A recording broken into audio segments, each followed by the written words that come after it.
And welcome back to Waaaghtaktiks. Today we're here to talk about the Waaaghtaktiks Brigade, or shall I say the Tactical Brigade.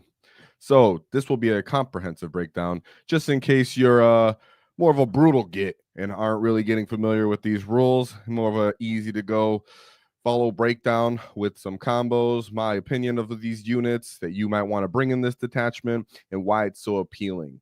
So let's get into the tactics you gets. But before that, let's go to today's sponsor, the Baron of Dice. Of course, check them out in the description, 5% off because nobody likes taxes. And shout out to Baron of Dice, and thank you to everybody who's been supporting, as it's been noticed, and it helps us with our paint competition. So check that out if you haven't already. Shout out to the Baron of Dice.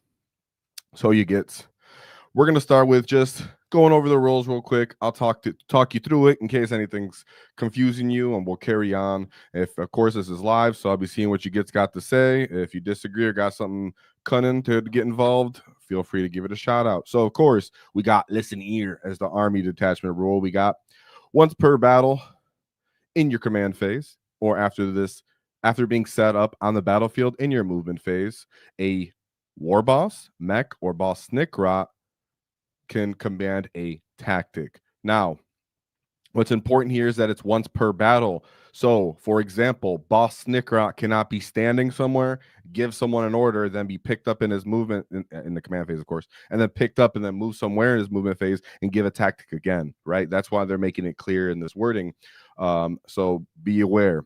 Also, it's also meant to be considered that you can move your transport, disembark, and be giving an order as well. Very important, and that you consider and do that. Now, keep in mind, you will select one orc unit and give it up to 2 abilities or tactics, right?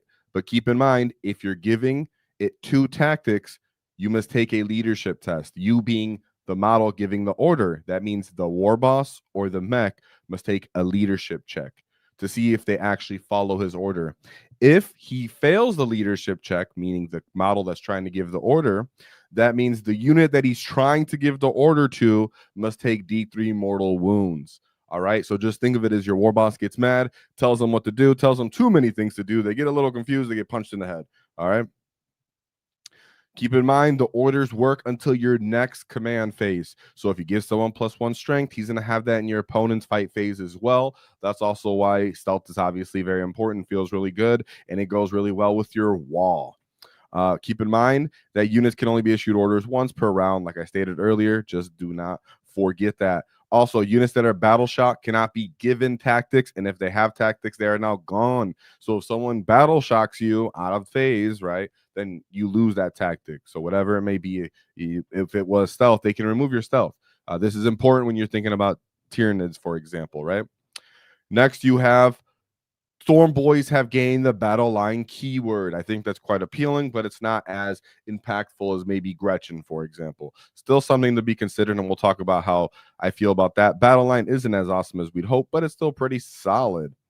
Now let's talk about the tactics breakdown. So let's talk about the actual orders being given. So on the left in the blue, you actually see that I've highlighted units that any tactic that any orc unit can get. That means you can go on a vehicle. So that makes it kind of fun and cunning. So we got stuck in for get rerolls. This is very important synergy with the WAAAGH. So if you played in 8th edition, you understand that orcs used to have Here We Go as an army-wide rule where we always rerolled charges, or I believe it's true charges, but charges. Yeah. So keep in mind that it's just innate to us that when you have an army going off on the wall and your army-wide rule is there, being able to just hand out reroll charges is sometimes innately valuable.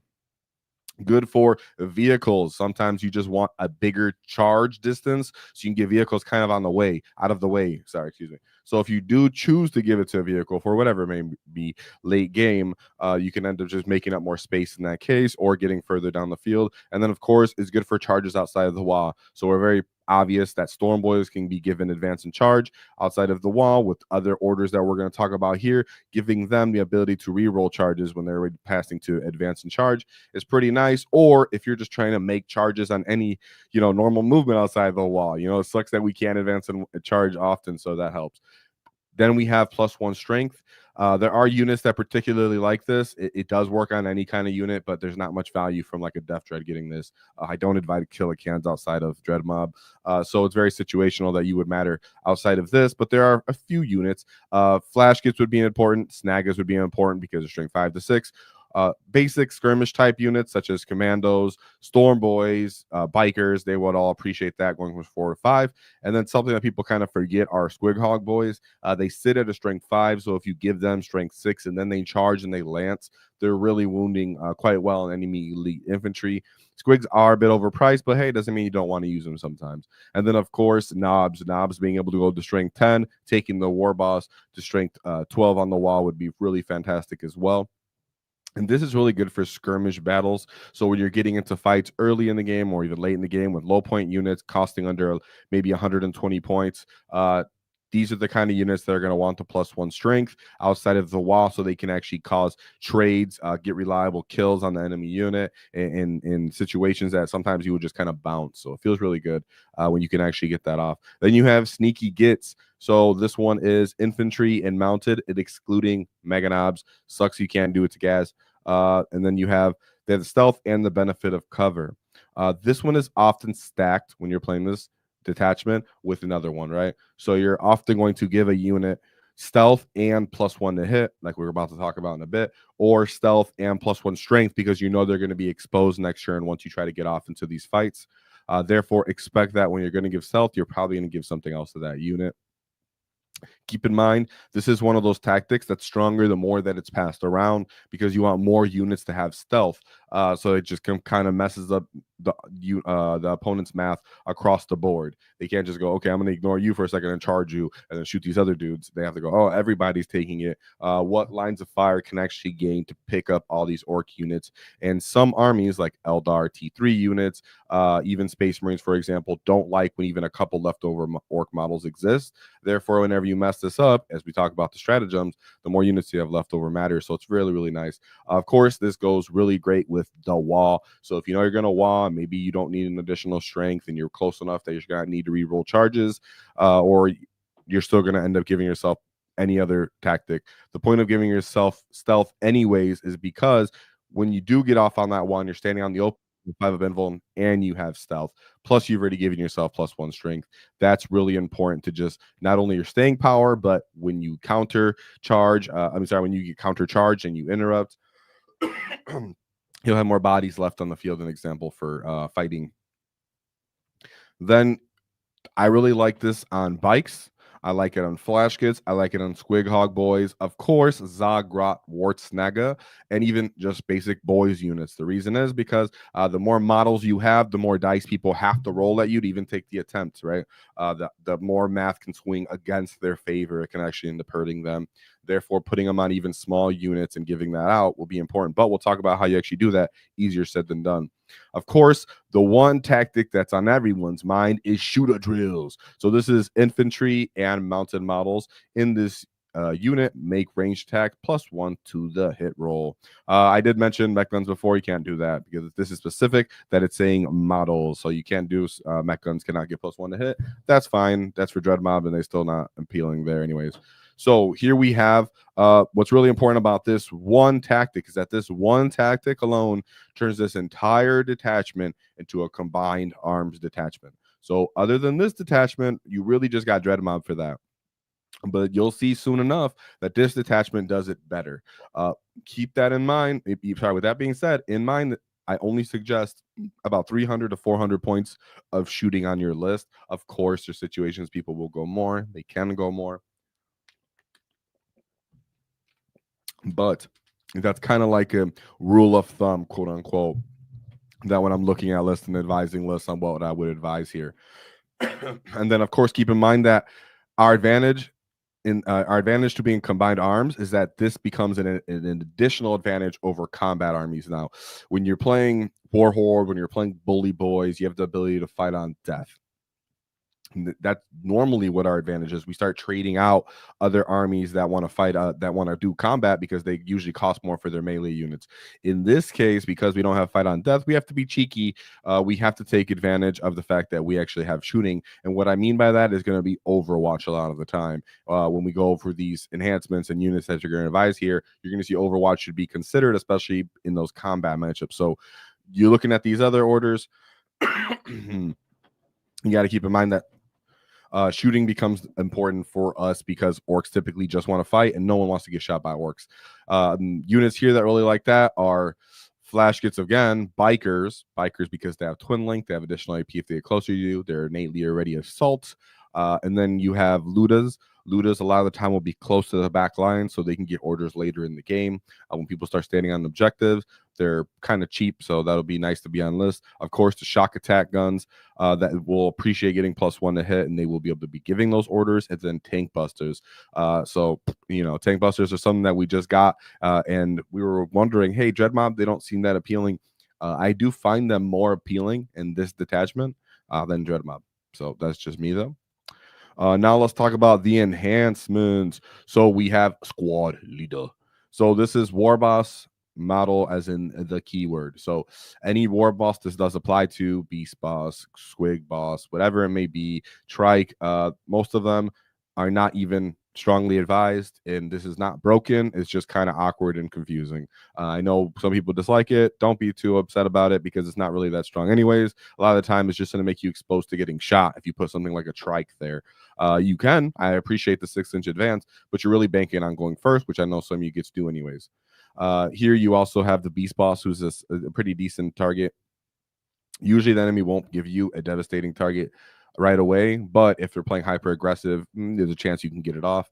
And ignoring Overwatch is beautiful with the commandos. And then of course you have the war boss for that reason. Now we'll talk about how this could be in play, and that would go along with the stratagem, where you pick this unit up and bring it out later in the game. Being able to bring a beast boss or a war boss late game might become appealing. Not my personal favorite enhancement, but to each their own. Then we have the mech captain. This is actually Captain Badrook. What's really important here is that it says can. So you have a big mech in mega armor, big mech with shock attack gun, can be attached to flash kits. That means you don't have to be attached to flash kits, though that is my preferred unit, but I have to mention that. So if you want to get creative, you can go ahead and put this on tank busters. You can go ahead and try to think outside the box. But we'll say more about that. But this is only for ranged attacks, but it does count for Overwatch. It is not exclusive to your shooting phase. This is for Overwatch, you guys. So when you're using this enhancement, using this detachment, you're using this unit, know that you need to be setting yourself up to Overwatch enemy units, not simply just shoot someone and delete. Try to get 2 activations out of this unit by setting yourself up for an Overwatch. We'll talk about that. Sorry for my coughing. I was sick earlier this week. And the funny part here that I'd like to talk about is it does mention the Big Mac, and you're like, why does that matter? Well, I'm a funny git. Let's say you bring 20 boys with shooters and you decide you want to re-roll the hits with that. All right, have fun with that. I'm not talking about that too much. Then you have a Big Mac and mega armor. Of course, that after you're given 2 orders, there's a chance you might mortal wound yourself. He could, eventually he could heal you with mortal wounds in the movement phase and kind of make up for that. And of course, he gives you a 4-up invuln to shooting, and he can regen a model. Like I said, you can want more activations out of this unit if for some reason, after you've shot once, after you've overwatched, and if the enemy shot back at you, if there's still 5 models in that unit with the Big Mac and Mega Armor, that's still quite a useful unit. So I'm not sold on it yet because everybody's quite killy, but don't knock it till you try it, I guess, right? Then you have, of course, the shock attack gun. When attached to this is what most people are leading into. And if you do pop the ammo run for the lethals, the shock attack gun does get those lethals as well. He does not get the additional shot from the flash kits because that is specific for the snaz guns in that unit. So don't give him additional shot. Then you have Mork's Cunning for +15. This is the one that I think most people are sleeping on, not because I don't think they understand it, but because they don't appreciate it as they're not playing orcs, or it's not particular to their meta that they have to tech into this kind of piece, right? So for Mork's Cunning, it's just a redeploy where you get to pick up units and put them down onto the 3 units and put them in different positions. Keep in mind that you still cannot exceed 1,000 points in your reserves because that's just a rule. Even though you can exceed the strategic reserves which limit, which is 500, you can't exceed 1,000 for you crazy kids. Then you have this is very important in my opinion for my meta, because I would like to use my infiltrators to deny enemy infiltrators. So if I know there's a spot that enemies want to be, whether it is because they want to move block me because I'm going to have a lot of transports or battle wagons, they want to stand right in my way, they want to stage up in their natural expansion and kind of block out the wall so it's hard to make charges off on them, whatever it may be, I want to take my commandos and kind of place them where I want them to deny enemy infiltrators. And then, of course, I will pick them up and put them somewhere a bit more safer. Maybe I can try to jump onto a charge after that if they go over that after my infiltrator unit. This applies for Leagues of Voltan, for example, with their Jaegers, Tyranids with their Lictors or Von Ryan Leapers, and then, of course, you have Drakari with their Mandrakes, Death Guard if they bring Nurglings, so just a couple units if people, aren't familiar with what I'm talking about. Then you have of course, units cannot be placed in or out of transports when you're doing this redeploy. So it's, those are considered at the beginning of your formations. This is so you can't pull stuff out of a transport and such. Keep in mind this as well as that models with this enhancement cannot be within a transport when you do the redeploying shenanigans, right? So if your solo mech is in a transport, when you're done deploying, you can't redeploy anything. So you got to work around that too. Then you have Gob Boomer. So this is the loud get. Warboss or mech issues at 18 inches to infantry or mounted. Of course, that means you can't do it to vehicles. This is the best way to give orders to a leaderless unit. So, of course, this is going to be really appealing to Flash Kits and Storm Boys and other units we're going to be talking about. And this will also be important when you're learning the detachment. I think a lot of people are going to be just giving the one unit that has a leader an order and not really thinking outside of that, or at least right in the beginning when you're getting used to it. There's going to be the one guy who's going to help you, like, oh, yeah, I got orders over here. You can't do it. And he yells over there. And a lot of time he helps you score. So I can see Gob Boomer and the Big Mac Captain being bought almost auto takes. And then the squad leader and Mork's Cunning would be alternate based off your meta and who you are as a player. Now let's talk about stratagem tactics. I broke these guys at 2 downs at a time so we can kind of digest this easier so it's not too much as once. So we have that's hours in the command phase, any command phase, right? It's very clear. It just says command phase. That means it could be in your opponent's. Target one orc unit that's within engagement range of one or more enemy units. The effect is you gain an additional objective control. Yes. A lot of the time, we're dead if we're still in combat. So what units will actually take advantage of this? In mind, you want to have 20-man units of boys or be snag boy mobs. Check out our how do you boy mob videos. I always advise using 20-man boy units, not only because people have a hard time chewing through the unit, but it's really about how much stuff you can tag and how much primary you can swing. That also goes for Zagrot Waaaghtaktiks unit. You're going to give it stealth. A lot of the time, you're going to just have it staged up until the wall and run out to jump on someone's primary. If they don't chew through your unit completely and you've gone onto the objective, then you can flip it. Here's what's really important about those 2 unit guys is that when we're talking about these new gunline castling, Gilliman bricks, and people who just want to kind of stand and shoot Death Stars as they used to do, a lot of the time they'll be able to put multiple Doomsday Arcs on a transport, multiple Reapers or a Dreadnought and someone else onto a objective. So they're going to have maybe 3 units that have 3 OC on this objective. It becomes a bit harder to get multiple Grots to actually survive and still be on that, or Orc Boys to actually be on that to out OC that. This is in the case where it can be flipped, even if you fit a couple guys onto that objective, even 3 to 4 models onto that objective, it does make a difference in that case in these circumstances. Of course, you do have bikers and coptas that have respectable OC of 2. So if any kind of cases that they run up to something and touch it, there's a chance that they don't just get slapped away and brought off, so they can end up possibly use it. And then Storm Boys, and of course, Flash Kits or anything that's maybe 1 OC, because then it becomes kind of 2 OC battle line style. Like I said, excellent for swinging primary and gun lines. Then you have 1 CP fight proper. So this is for infantry and mounted units only. But this is very compelling as it gives us sustain and lethal. So we never get access to lethal outside of gas. So this is very unique for us, and I really appreciate it. Orks, can use it. So here we have Beast Snaggle Boys will actually really appreciate having access to lethal outside of gas. So the fact that they will re-roll means you can go ahead and fish for sixes and just put a nice potential handful of wounds onto people and they're not expecting it, and finish off units that might be already damaged. Remember, this is a combined arms detachment. Therefore, there's times that units are going to be already injured from some of your shooting, and you're going to want to go in there and finish them off. You can finish them off with the nice 95-point snag unit. That's going to feel good. Of course, this means that you can give access to sustain to gas. So he does give out lethal aura, of course, of 6 of 12-inch aura. On his unit, it's on the 5+ critical lethal. If you give him +1, if you give him the sustain, then it becomes 5+ critical, sustain, and lethal.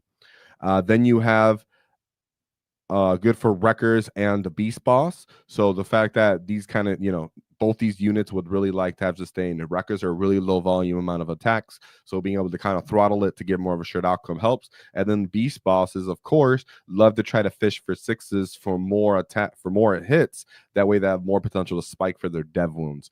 So I'm very much in favor of putting those sustains on those guys whenever they get into combat. Of course, this allows you to mid-max your skirmish units with having tactics. So you take something like a Storm Boys unit that you go, here's +1 strength, here's sustained, and then you're going to go get into that fight over there and have fun, dude. People most of the time wouldn't be expecting that. That unit used to be scoffed at, and now that you can actually get it to those potentials means people have to consider it for picking up their small scoring units. You want to take your small Storm Boys, Flash Kits, boy units, whatever it may be, and hunt down people's scoring units and delete them as quickly as possible. This allows you to possibly pick it entirely up, right? Even if they have one scout left, sometimes that can score them points. So feels good to try to really kill people. And then, just for sake, of course, lethals actually help Squig Hog Boys again. I'm trying to give Squig Boys some love because I know you get to have a bunch of them.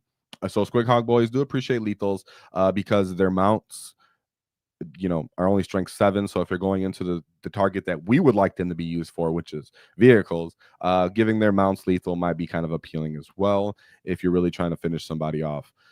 Then we move on to the next stratagem, Tactical Retreat. So this is when orc units fall back. That orc unit is eligible to shoot and charge. Shoot and charge. Not shoot or charge, it's shoot and charge. In the turn in which they fell back. Again, we have the 20-man unit of boys, 20-man unit of snaggers. Of course, another unit that might be applicable here is the Flash Kits with the War Boss and Mega Armor. Of course, if you give these guys rerolls and for some reason you shoot someone and then you charge them, and maybe you charge because you're actually trying to get out of line of sight to shoot, to be shot at, right? There's cases where people do that, where you might shoot someone and then charge someone to your right because you're trying to get yourself out of the line of sight. In that case, you could fall back and try to get into shooting all over again and kind of use both sides of the Flash Kits and the fact that they have a Big Mac and Mega Armor with them. War Boss and Mega Armor, Big Mac and Mega Armor. Sorry, I put a War Boss there, but typo.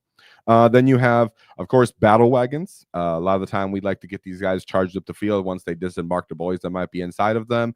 Feels real good when a battle wagon can jump off the combat he's in, since he doesn't really kill people sometimes, and end up kind of repositioning, readjusting. Either you can make moves, you can use him to move block enemy counter charges, whatever it may be.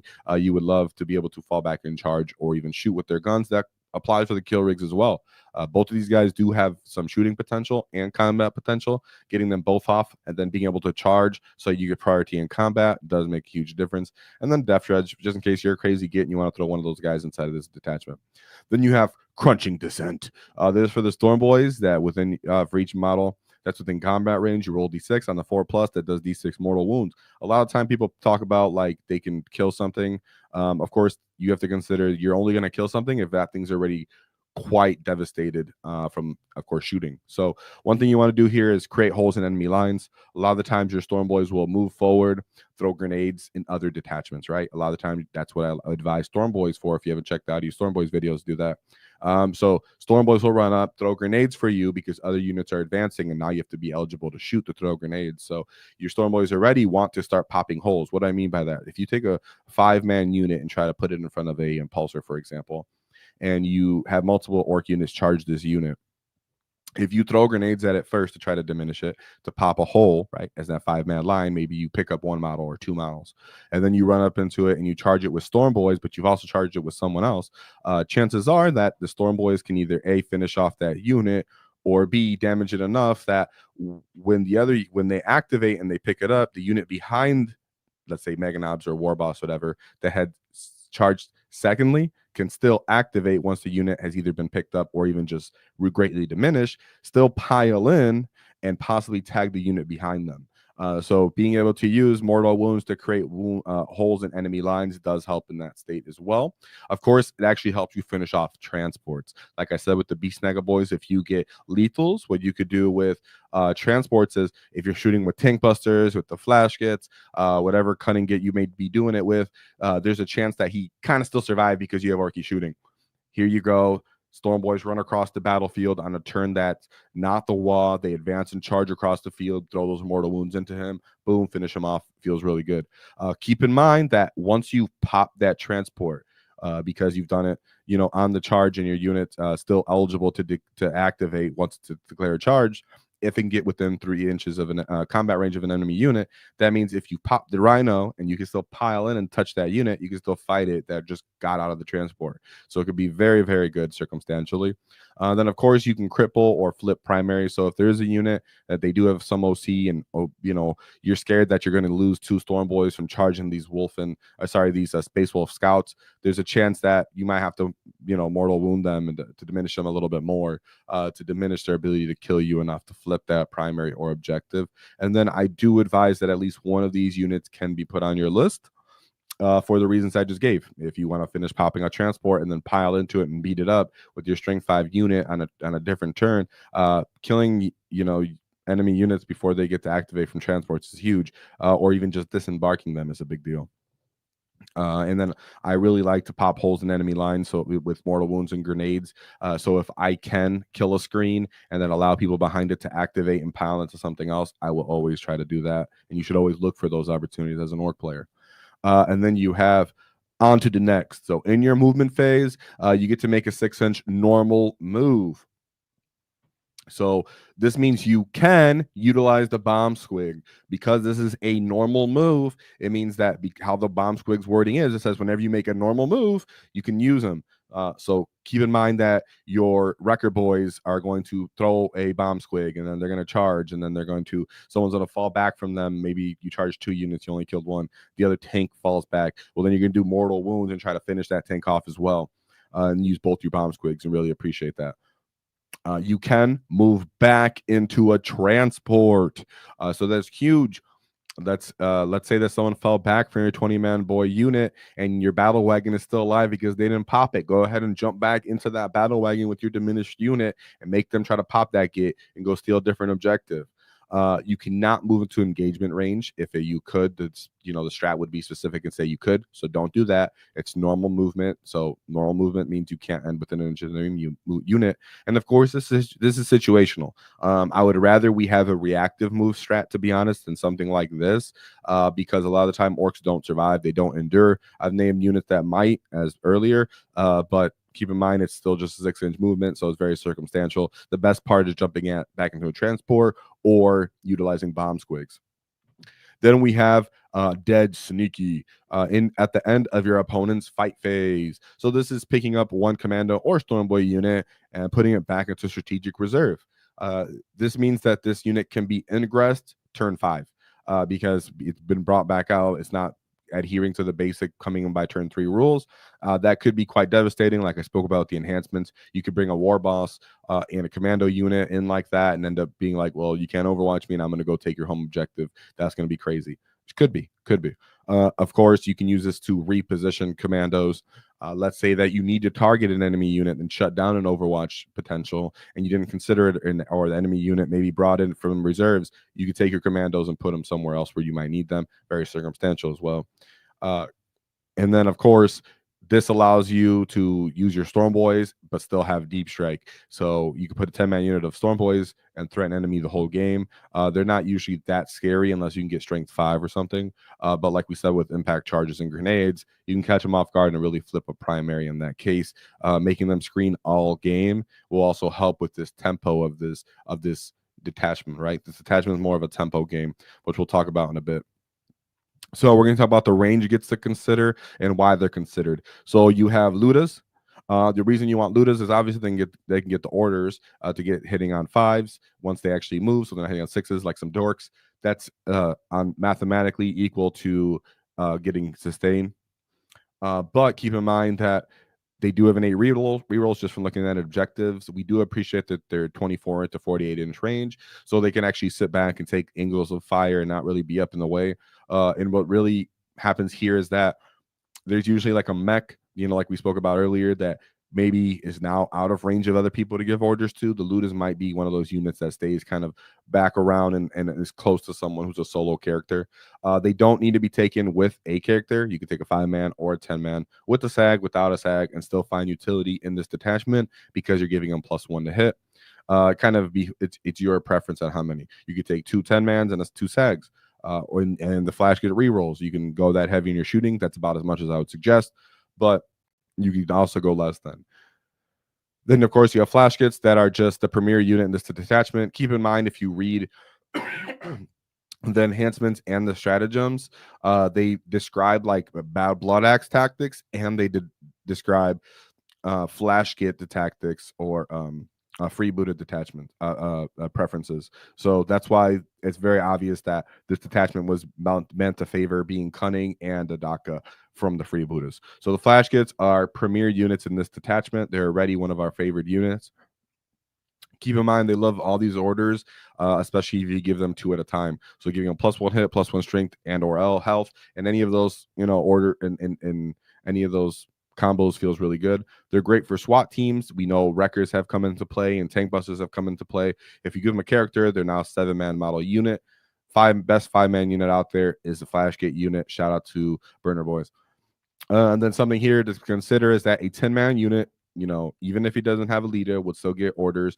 They're still going to have their sustain. They'll still average about 25 to 30 hits. You could pop lethal, and then this is you're shooting at the nearest enemy unit. If you're shooting at a, for example, T11 unit with a 3-up armor save, if it still has cover, you can still average 6 wounds onto that unit, 6 to 4 units on that unit. If for some reason you can catch it out in the open and doesn't have cover, that gets even sweeter. And it's still at a point value that's good enough to get good exchanges out and kill multiple different units on the battlefield. Help tank busters destroy a vehicle, run up and fight an enemy infantry unit, whatever it may be. Not sure if you need always 10-man units, just saying to be considered. Then you have tank busters. Of course, they can get up to beautiful strength 10 with their war gear and -3 AP, up to damage 3, great into 3 wound infantry. The fact that they can get +1 to hit and their blast means that in this detachment, you can actually use them against enemy infantry, right? Their data sheet ability of +1 to hit, +1 to wound is usually only appealing in other detachments to enemy vehicles and monsters. In this detachment, I don't feel bad shooting it to Gravis Marines. Don't feel bad shooting into Terminators. All this stuff is really nice to have in an orc list, especially as people are getting more elite and killy, and even trying to close a distance on them could be your downfall with your more reliable damage 3 or high volume damage 2 units. So as much as I'm not extremely high on tank busters, having 1 unit or 2 could actually really make a difference in the game in the upcoming meta. Of course, the +1 to hit from the actual tactics still offsets stealth. So if you're shooting a bunch of these different stealth armies and detachments, well, okay, you're +2 to hit essentially, and they're -1 to hit. You're just back to hitting on 4s. That definitely matters and makes a difference. And then, of course, this helps you pop or damage transports, like I said, in conjunction with those Storm Boys or with just overall the combined arms factor of this detachment. Normally, orcs have a hard time with transports. This is the one detachment where you can pop them and then also run up and charge them and beat the crap out of them, right? Dreadmouth, usually you're just shooting them and then you might not be able to shoot them again. You just disembark them. In this case, you can shoot them and then possibly charge them. And then, of course, this is with or without leader. You can give them a Big Mac with a shock attack gun. They can get up the addition. He does get the additional AP, and then he does get the additional +1 strength, so he's up to strength 10. And then he does get the +1 if he's minus the vehicle, targeting a vehicle. So it feels really nice as well.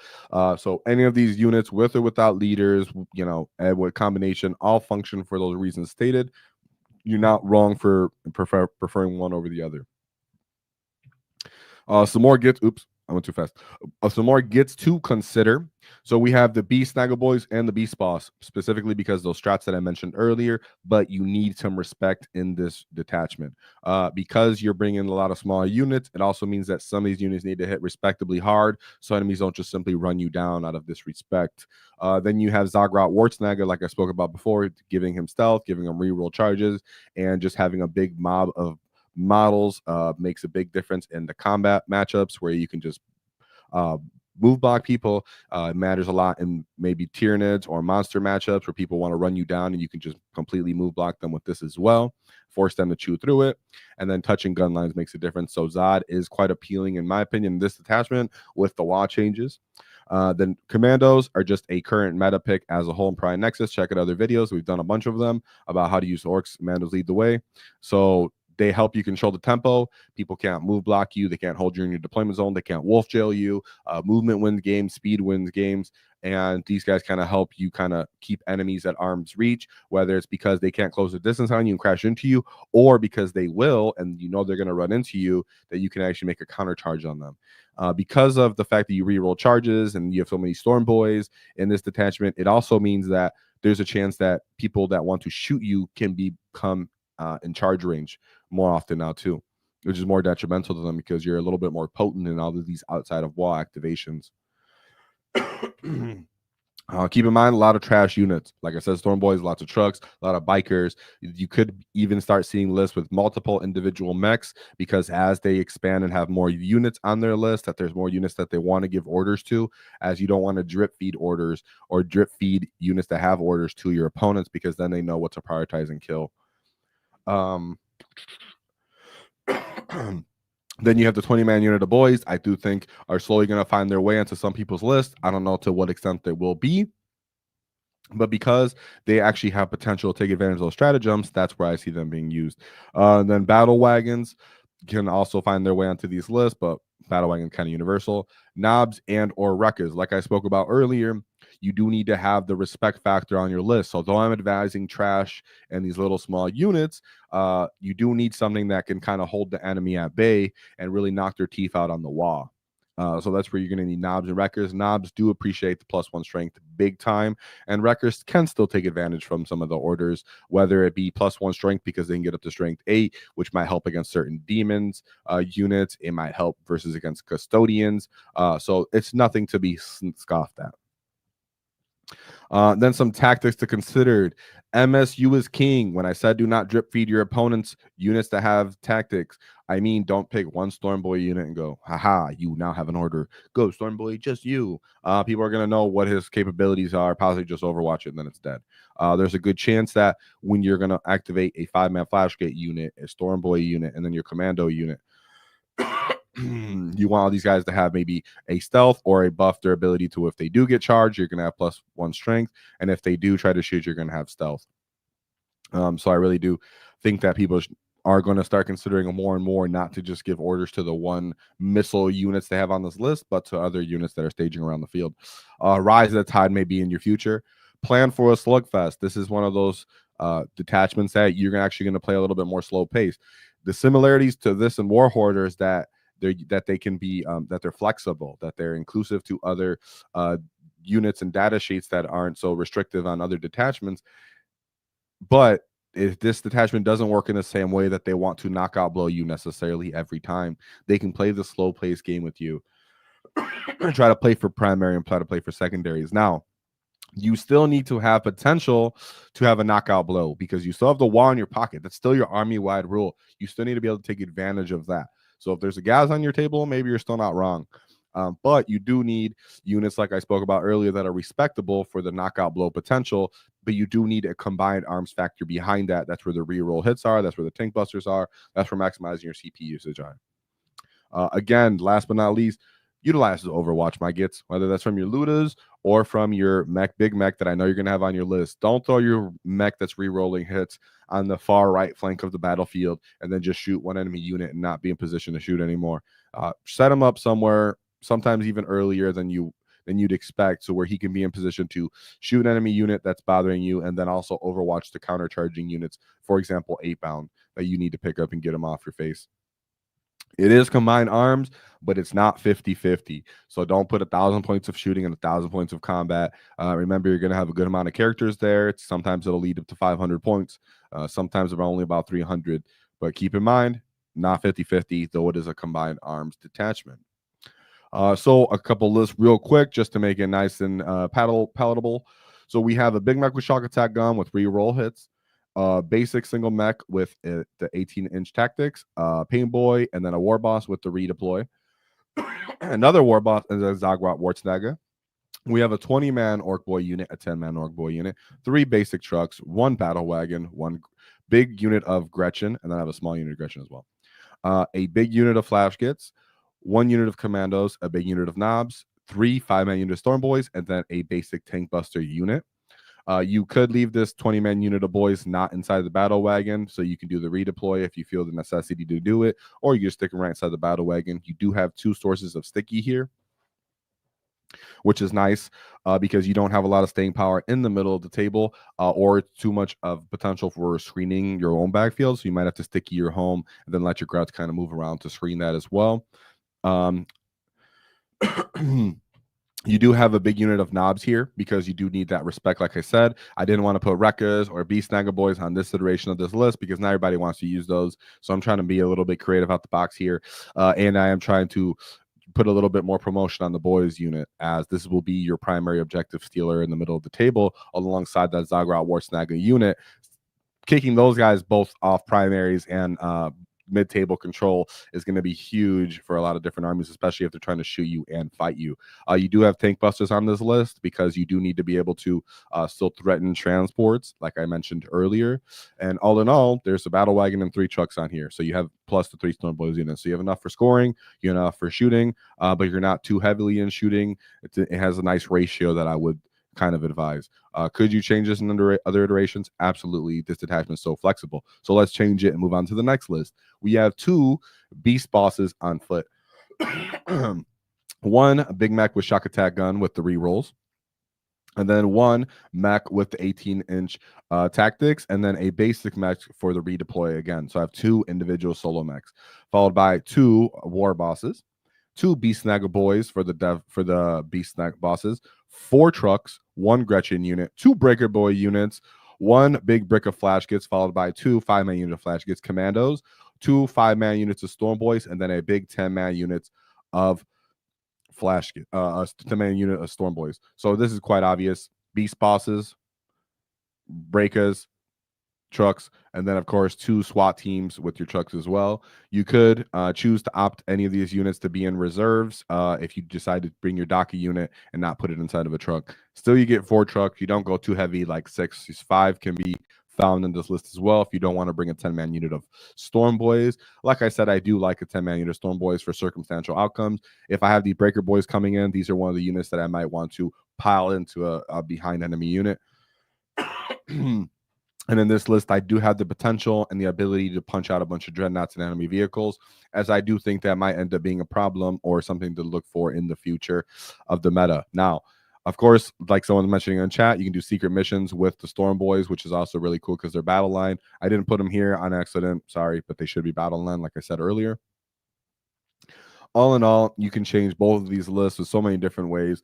I'm not against the big mech mega armor or anything that's other than that's very creative in other ways. So that being said, show me what your lists are and let me know what you think in the comments. That's some of my thoughts and analysis for the Waaaghtaktiks Brigade. Whoa! Now, I think this detachment is quite flexible, so we're going to be able to see so much creativity from this detachment, and I think that people are going to have a hard time learning it. in the beginning at first. So it might discourage some people, which is why I wanted to make this video for anybody that is either coming in from old editions, or they've been playing Warhorde or other detachments quite consistently. I think people who have been playing Dreadmob will have the easiest time with this detachment. And anybody else, you just kind of need some reps. Just keep in mind the basic data sheets still do apply here. You don't need to go towards anything specific or bring anything 3 times. A lot of the times in this detachment, bringing 2 of something or even 1 of something can work sometimes. Sometimes 1 is none. So 1 kill rig might not work, but 1 wrecker unit might be good for the WAAAGH specifically, right? So there's going to be good flexibility in you and your friends list. I don't think going too heavy on Storm Boys is going to become too popular, but don't be surprised if 10-man units find their ways on lists as people start to appreciate the advancing and charging game wise, right? So when the meta kind of flushes out after the holidays, more of these ideas and archetypes will come into play, and we'll cover them and we'll get back to it. If I have to make a new video on this, I will. And of course, when we cover videos and org players, will get better ideas as well. So shout out to everybody in the Great WAAAGH, and let's go into the chat. So let's start off with my boy Ecot 5 Waaaghtaktiks gifted memberships. Whoa, for my boy for the super support. I appreciate it very much at 12 p.m. Yeah, for sure, it's a late one you get. So thank you a lot. You've always done a lot of support. It means a lot to us as we're going to come out with more tiers and value in our memberships. Well, content, really. That's the value. Then my boy Wapo for 5 Waaaghtaktiks gifted memberships. Whoa, that's my boy Wapo. Thank you very much for the War Boss. And of course, much love for all the support, like always, you get. And thank you guys for everybody. Can we get some more bosses and Kaz in chat for all these gifts that is giving Waaaghtaktiks memberships out? Murder Mouth, Blood Moons. Whoa, for my gift for 5 more Waaaghtaktiks generous. You crazy generous gifts were just blowing up the chat. If I would have seen that earlier, I would have got too distracted and been all excited from all the love. But let me see what you guys got to say as well. Did I miss anybody's super? Then we got my boy Wapo. Thanks for fighting through Papa Nurgo's blessing. Yeah, it did suck. I got like sick right when this detachment I started to get sick like 2-3 days after this detachment came out. And it was like right when everybody was getting stuck in and making content about it. And I was like, I can't breathe out of my nose. So I'm happy to be here. So yeah, like someone was saying, secret missions and then battle line. And then of course, Snickrot can be used as your warlord. I didn't mention Snickrot because I think that he is a trap for less experienced players or intermediate players where he's just going to die. But if you are going to use Snickrot, just know that his redeployment will allow you to give units orders later in the game or more up the field aggressively. And he allows you to kind of control a flank when you reposition him over there once you've taken it over, and move along giving people orders. And his lone op ability means he's not going to get shot after he gives these individual leaderless characters buffs. So he's definitely nice and awesome. Definitely should be considered, but right now he's a little too many points. He needs to come down in like 10 points, or people need to start using a lot more to get reps in, because he's a squishy little git. I wish yeah, she does. No, everybody appreciates the 6 inches, boy. Everybody does. Having Captain Badrook is nice. He actually is nice, and I'm telling you guys, if you guys haven't got to use the re-rolling flash kits, the real value here was the Overwatch, guys. The Overwatch. The fact that you could threaten other people with Overwatch in an orc matchup just blows their mind. They don't even know what to do anymore. They're like, wait, you're gonna advance and charge me, and you're Overwatching me, and you got 20 units. What's happening here? What? And the overwhelming options starts to really throw your enemies for a spin. But you have to dictate those terms, right? And no, Snickrot cannot, like I said at the beginning of the video, give orders twice, because it says once, the person giving orders once per turn. So he still does not give orders twice, like I said. So with that being said, you get, if I missed anything, and if you guys need some more list, check it out in the Discord, and of course leave it in the comments for any thoughts, ideas, disagreements, or reasons that you need me to knock your teeth out. So with that being said, there's only one thing to keep in mind: is don't cross the wall, because we knock your teeth out. Whoa!